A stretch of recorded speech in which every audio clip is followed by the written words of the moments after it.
Lors de son discours de politique générale, le nouveau Premier ministre, s'adressant à l'Assemblée nationale, déclare en toute franchise qu'il est polygame, le mot est lâché, et qu'il a une franche, French prédilection pour l'islam.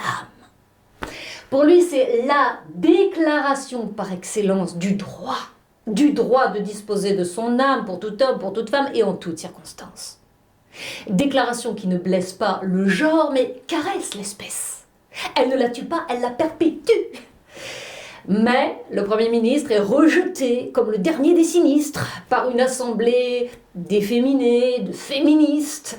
Les deux hémisphères de leur cerveau reptilien étaient furieux d'assister à la résurrection du mal moyenâgeux, voire dangereux pour l'état de santé mentale d'un pays typiquement occidental. Et l'Assemblée ne croyait pas devoir un jour avoir un problème avec le harem. Vous savez, une suite de femmes qui sont à la poursuite d'un seul homme. Mais le Premier ministre, n'estimant pas que la messe soit vraiment dite et en s'inspirant d'un hadith, en rajoute une couche en disant qu'il compte bien introduire la polygamie au cœur de la Constitution pour parfaire la 6e République.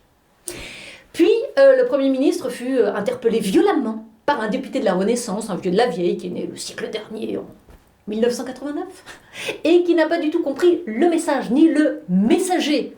Alors, question du député dépité, est-ce de l'humour noir ou une vision noire de l'amour? Réponse du Premier ministre sur le ton de la plaisanterie.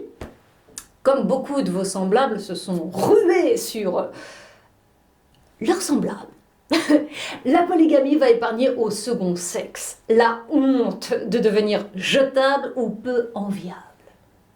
Et voilà de quoi mettre fin à un commerce inéquitable. Et pour répondre à brûle-pourpoint à son vénérable prédécesseur, il lui a fait 3 contre-objections que l'Assemblée a retenues par cœur. La première, mon cher, chacun doit être payé selon son labeur et non selon ses mœurs. Je dois être payé sur ce que je fais pour mon pays et non sur ce que je fais dans mon lit. La seconde, mon cher, je ne prétends pas du tout être un exemple, mais je ne suis pas pour autant un contre-exemple. Mais il m'importe d'offrir à mon pays le nombre d'enfants nécessaires pour sa survie sans devoir les importer d'ailleurs. La troisième, mon cher, la polygamie tout comme la monogamie ne sont mauvaises que si elles sont forcées, pas si elles sont consenties. Consentantes, elles contribuent toutes à enrichir le ciment qui nous permet de bâtir notre avenir. Et puis ce n'est pas à vous que j'apprendrai que le petit mot du Tunisien, Saint Augustin, aime et fais ce que tu veux. Conclusion, j'aime mes femmes. Et mes femmes m'aiment autant et en même temps.